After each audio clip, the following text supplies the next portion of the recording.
सदिश के बारे में बहुत कुछ पढ़ चुके हैं। त्रिविमीय निर्देशांक ज्यामिति अर्थात अंतरिक्ष में ये सदिश किस प्रकार होता है ये देखें। अंतरिक्ष में एक रेखा की कल्पना कीजिए। यहाँ पे आप देख रहे हैं, इस रेखा की कल्पना कीजिए। यदि इस रेखा को कोई दिशा प्रदान कर दें, चाहे नीचे की ओर, आप देख रहे हैं नीचे की ओर, या फिर ऊपर की ओर, तब ऐसी रेखा को दिष्ट रेखा कहते हैं। अब यदि इस दिष्ट रेखा को हम सीमित कर दें रेखाखंड के रूप में, इस प्रकार से ए बी एक रेखाखंड है जिसकी दिशा ए से बी की ओर है, तब इस दिष्ट रेखाखंड को सदिश राशि सदिश कहते हैं। इस सदिश को हम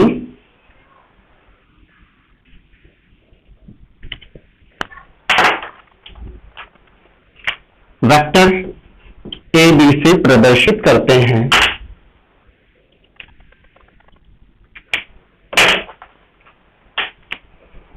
इस सदिश राशि को हम वेक्टर ए बी से प्रदर्शित करते हैं। ए इसका प्रारंभिक बिंदु है और बी इसका अंतिम बिंदु है। इस दिष्ट रेखाखंड की लंबाई को, ये तो हुआ सदिश,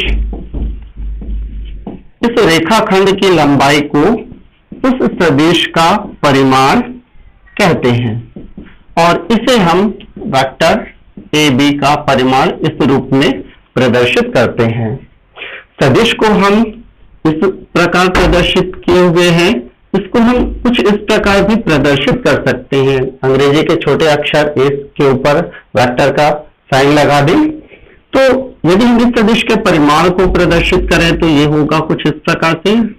आमने सामने दो ऊर्ध्वाधर छोटी रेखा प्रदर्शित कर दें तो ये सदिश के परिमाण को प्रदर्शित करेगा, और सदिश का परिमाण मतलब उस सदिश की लंबाई से है। इस प्रकार हम देख रहे हैं इस सदिश में परिमाण भी होता है और दिशा भी होती है। तो सदिश राशि की परिभाषा हम कुछ इस प्रकार दे सकते हैं, एक ऐसी राशि जिसमें परिमाण व दिशा दोनों होते हैं सदिश कहलाती है। इसके बाद देखें हम स्थिति सदिश।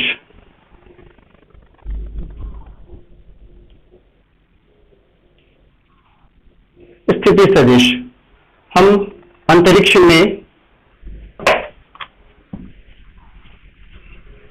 एक बिंदु P ले लेते हैं। त्रिविमीय कार्तीय निर्देशांक पद्धति में एक बिंदु P ले लेते हैं। जैसा कि आप देख रहे हैं इस बिंदु P का निर्देशांक x, y, z है। तब मूल बिंदु O से हम P की ओर एक सदिश को प्रदर्शित करें। यहां पे आप देख रहे हैं बिंदु P है, ये ये y अक्ष है, ये x अक्ष है और ये z अक्ष है। P का निर्देशांक x, y, z है। हम O से P की ओर एक सदिश को प्रदर्शित करें। जैसा कि आप देख रहे हैं ये सदिश इस बिंदु P का O के सापेक्ष स्थिति सदिश होगा। इस बिंदु P की स्थिति सदिश को हम वेक्टर OP से प्रदर्शित करेंगे और यहां पे P बिंदु O के सापेक्ष वस्तु का स्थिति सदिश है। O प्रारंभिक बिंदु है, P अंतिम बिंदु है। तो किसी सदिश को हमको प्रदर्शित करना हो तो किसके सापेक्ष प्रदर्शित करते हैं ये हमको देखना होता है। हम आगे देखेंगे सदिश को एक स्थान से दूसरे स्थान तक उसके समांतर और उसके बराबर, परिमाण के बराबर को दूसरा सदिश ले लें तो दोनों सदिश समान होते हैं। तो इस प्रकार हम सदिश को कहीं भी विस्थापित कर सकते हैं। तो किसके सापेक्ष है ये जरूरी है। तो यहाँ पे हम बिंदु P का स्थिति सदिश लिए हैं O के सापेक्ष। अब इसके बाद देखें दिक् कोसाइन। या दिक् कोज्या। दिक् कोज्या या दिक् कोसाइन ये क्या होता है? एक सदिश ले लें, जैसा कि यहां पे सामने आप देख रहे हैं। इस सदिश द्वारा एक्स अक्ष, वाई अक्ष, जेड अक्ष से बनाए गए कोण की कोज्याओं को इसकी दिक् कोज्याएं कहते हैं। हम कोण को प्रदर्शित करें, यहां पे आप देख रहे हैं एक्स अक्ष द्वारा बनाया गया कोण। मैं पहचान के लिए थोड़ा सा ये समतल डिस्टर्ब कर रहा है, ये समतल को हटा देते हैं। यहां पे आप देख रहे हैं ये इस कोण को हम अल्फा कहेंगे। एक्स अक्ष द्वारा, एक्स अक्ष से धनात्मक दिशा में बनाया गया कोण है। अब केवल बीटा को प्रदर्शित करें। यहां पे आप देख रहे हैं वाई अक्ष से धनात्मक दिशा में बनाया गया कोण ये बीटा है। और अब केवल गामा को प्रदर्शित करें।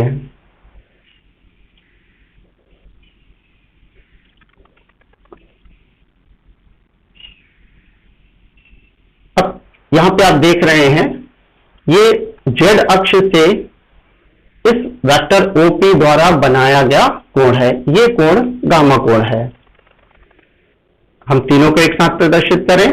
एक्स अक्ष से बनाया गया कोण अल्फा, वाई अक्ष से बनाया गया कोण बीटा और जेड अक्ष के साथ बनाया गया कोण गामा।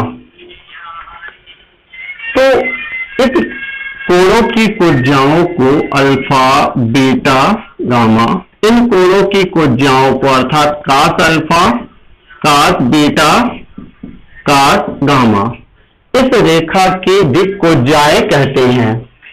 और इस रेखा के दिक् कोज्याओं को हम एल, एम, एन से प्रदर्शित करते हैं। इस प्रकार एल इक्वल हुआ कास अल्फा, एम इक्वल हुआ कास बीटा और एन इक्वल हुआ कास गामा।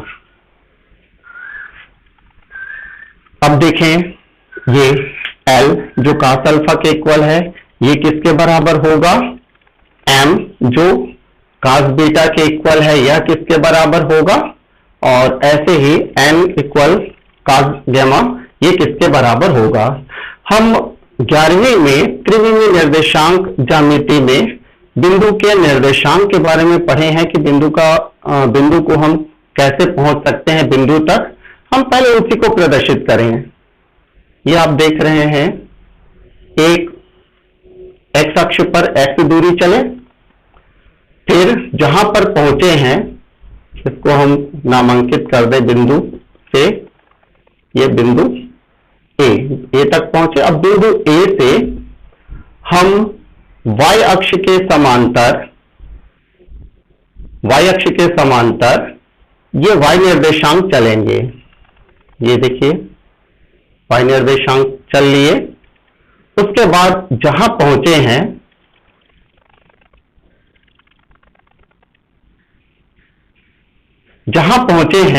वहां से अब हम जेड अक्ष के समांतर ऊपर की ओर चलेंगे।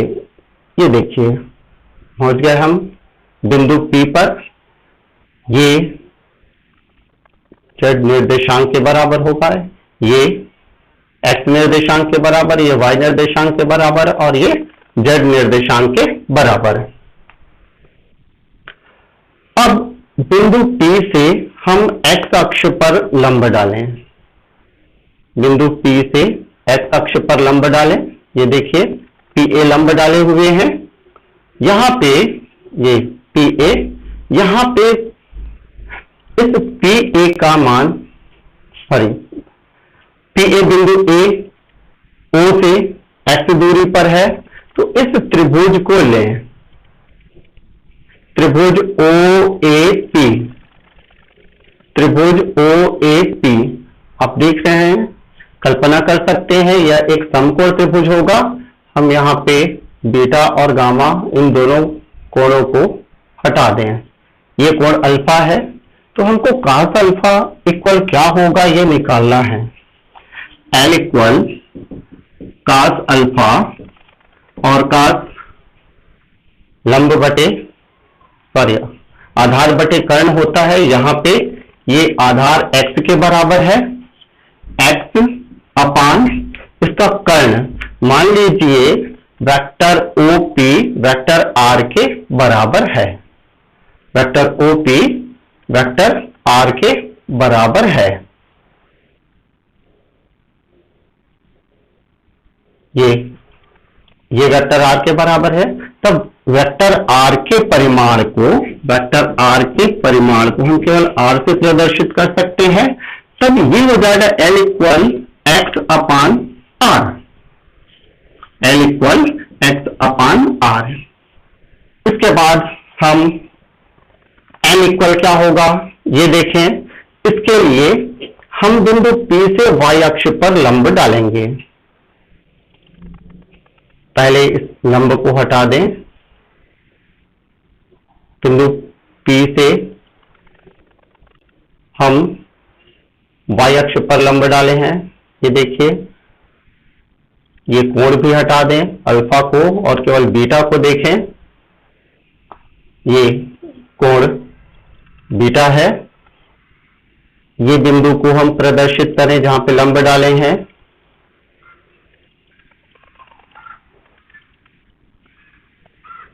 ये बिंदु B है मान लीजिए।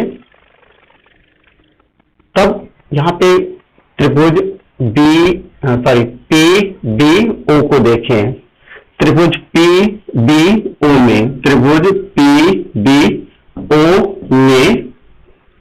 M इक्वल होता है cos beta. cos beta equal क्या होगा ये देखें। आधार यहां पे यह भुजा होगी OB और कर्ण ये R के बराबर ही होगा। अब ये OB किसके बराबर होगा ये आप देख सकते हैं। ये y निर्देशांक के बराबर होगा। यहां से यहां तक की दूरी के बराबर यह OB होगा। तो ये हो जाएगा y अपान R। M इक्वल y अपान R। M इक्वल मिल गया। और इसके बाद N इक्वल क्या होगा ये देखें। N इक्वल निकालने के लिए हम क्या करेंगे, बिंदु P से अब z अक्ष पर लंब डालेंगे। ये इस त्रिभुज को लिए थे अभी। बिंदु P से z अक्ष पर लंब डालें। हम y अक्ष पर डाले गए लंब को हटा देते हैं। अब बिंदु P से z अक्ष पर लंब डालें, ये आप देख रहे हैं। ये बिंदु P से z अक्ष पर लंब डालें। मान लीजिए यह लंब PC है। बीटा कोण को भी हटा देते हैं और केवल गामा कोण को रहने देते हैं। यहां पे देखें, ये कोण गामा के बराबर है, गामा के बराबर है। अब इस त्रिभुज को देखें, ये आप देख सकते हैं। ये वाला त्रिभुज PCO, ये त्रिभुज भी समकोण त्रिभुज है। त्रिभुज PCO में n इक्वल cos गामा और cos आधार बटे कर्ण होता है। यहां पे आधार यह भुजा के बराबर, यहां पे आधार इस भुजा के बराबर होगा, OC के बराबर होगा। और यह OC ये z निर्देशांक के बराबर होगा। तो यहां पे हम आधार की जगह z लिखेंगे और कर्ण ये इस सदिश के परिमाण के बराबर होगा, R के बराबर होगा। n इक्वल z अपान R मिला। तो यदि किसी बिंदु का निर्देशांक हमको मालूम है तो हम उस वेक्टर OP का हम दिक्कोज्याएं क्या होंगी ये बता सकते हैं।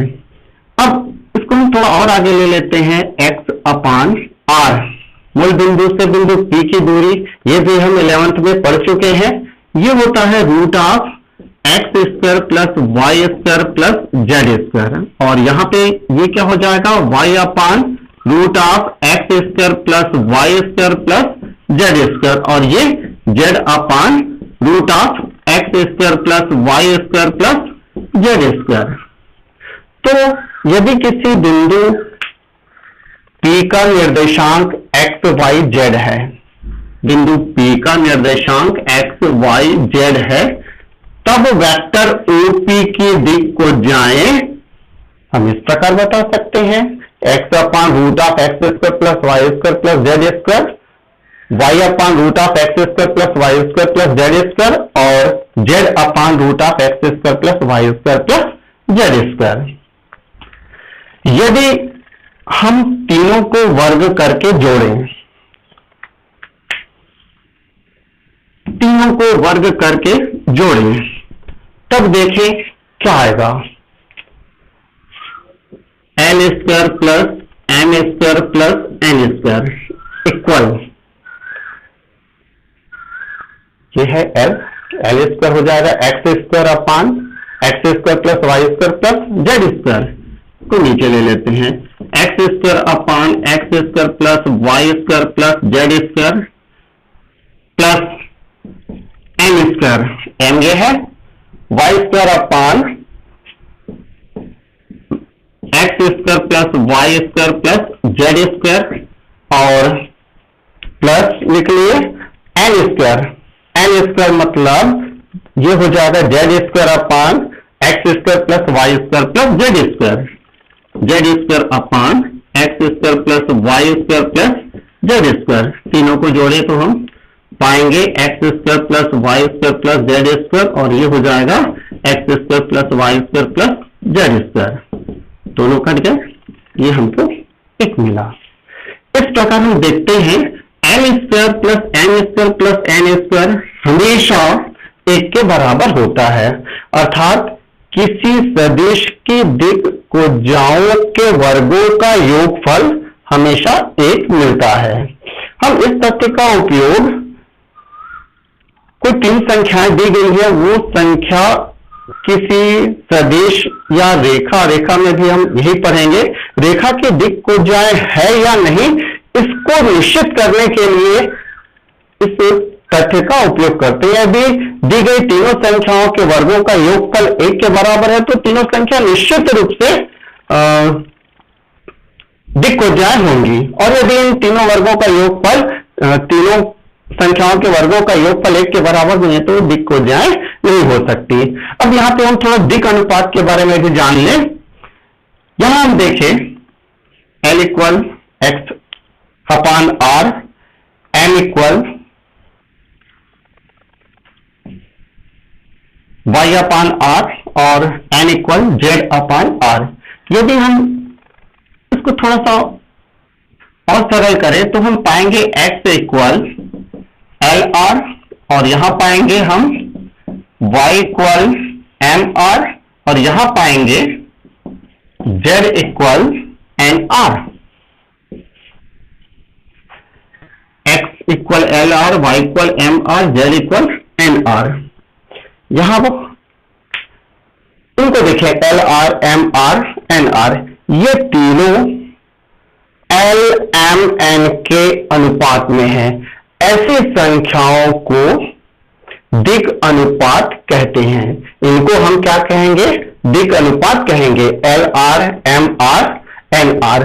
और दिक अनुपात को हम ए बी सी से प्रदर्शित करते हैं। तो इस प्रकार इसका दिक अनुपात ए इक्वल हुआ एल आर, बी इक्वल हुआ एम आर और सी इक्वल हुआ एन आर।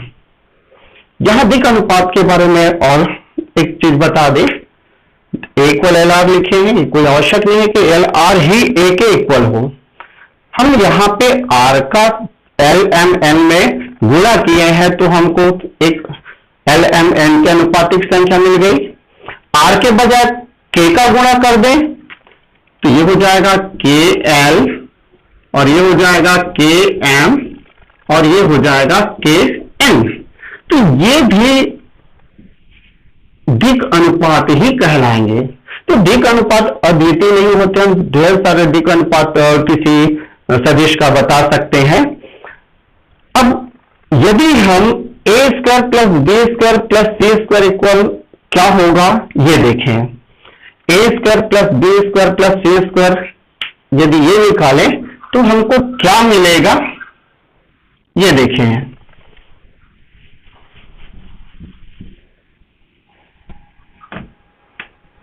ए square plus b square plus c square, यदि यहां पे रखें l r square plus m r square plus n r square होगा, और ये हो जाएगा l square r square plus m square r square plus n square r square, तीनों में आर स्क्वायर उभयनिष्ठ गुणनखंड निकला आर स्क्वायर, पहले बचा एल स्क्वायर फिर एम स्क्वायर फिर प्लस एन स्क्वायर, ये 1 के बराबर होता है, हम पहले देख चुके हैं। तो ये क्या के बराबर होगा, आर वर्ग के बराबर होगा। तो दिक् अनुपात के वर्गों का योगफल ये 1 के बराबर नहीं होता, जबकि दिक् कोज्याओं के वर्गों का योगफल 1 के बराबर होता है। सामान्यतः आगे प्रश्नों को हल करने में ये परेशानी होती है, तो कैसे हम पहचान सकते हैं कि दी गई संख्याएं दिक् अनुपात है या दिक् कोज्या है। इसके लिए एक तरीका यह है कि यदि संख्याएं 1 से छोटी है, हम जानते हैं कास फलन का मान हमेशा 1 से कम होता है, एल भी कास फलन है, एम भी कास फलन है, एन भी कास फलन है। यदि संख्याएं 1 से छोटी हैं, -1 और 1 के बीच है, तो हो सकता है कि ये दिक् कोज्याएं हों, लेकिन आवश्यक नहीं है। दिक् कोज्याओं को निश्चित करने के लिए हम ये देखते हैं तीनों के वर्गों का योगफल यदि 1 आता है तो दी गई संख्याएं दिक् कोज्याएं होंगी, और यदि तीनों जो संख्याएं दी गई हैं उनके वर्गों का योगफल 1 के बराबर नहीं है तो निश्चित रूप से वो दिक् अनुपात होंगी।